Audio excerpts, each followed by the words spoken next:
అమ్మ చేతి గోరుముద్ద ఇప్పుడు ఎంతమంది బిడ్డలకు అందుతోంది?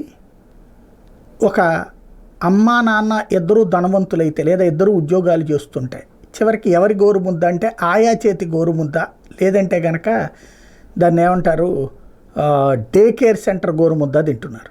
అట్లాగే ఇతర రంగాల్లో చూసుకున్న సేమ్ ఆకలి అన్నటువంటిది వేటాడుతోంది.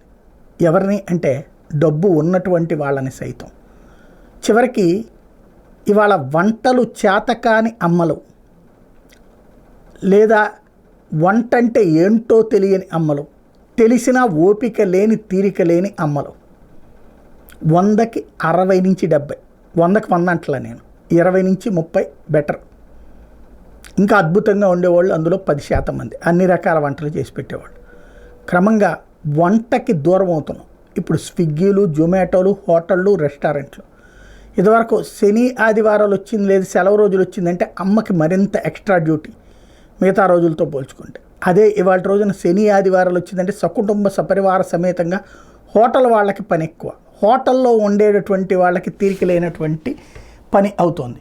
క్రమంగా చూస్తుంటే ఇప్పుడు దీంట్లో కొత్తగా ఇదంతా ఎందుకు మాట్లాడాల్సి వస్తుందంటే ప్యాకేజీడ్ విషయమని ప్రతి వాటిట్లో ప్యాకేజీలు వాడుతున్నారు. దానివల్ల జనాలు చచ్చిపోతారు, లేకపోతే రోగాలు వస్తాయి, లేకపోతే ఊబకాయం వస్తుంది, లేకపోతే అనారోగ్యాలు వస్తున్నాయి. అంటే రాబోయే రోజుల్లో మనం సంపాదించుకునేది ఎవరి కోసం అంటే హాస్పిటల్లో డాక్టర్ల కోసం, లేదంటే కనుక మధ్యలో మెడికల్ కన్సల్టెంట్ల కోసం, లేదంటే కనుక స్కూళ్ళ కోసం, వీటి కోసం మాత్రమే.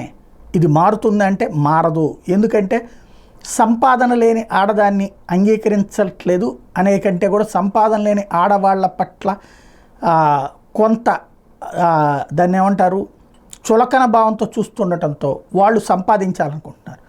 అదే సందర్భంలో సంపాదన లేనప్పుడు వండి సక్రమంగా పెడుతున్నారంటే ఆ సక్రమంగా పెట్టే వాళ్ళకి తగిన విలువ ఇవ్వనటువంటి సమాజం. దాని పర్యవసానం ఇప్పుడు మారిపోయింది. క్రమంగా రోగాలను కొని తెచ్చుకుంటున్నాం డబ్బులు ఇచ్చి మరి.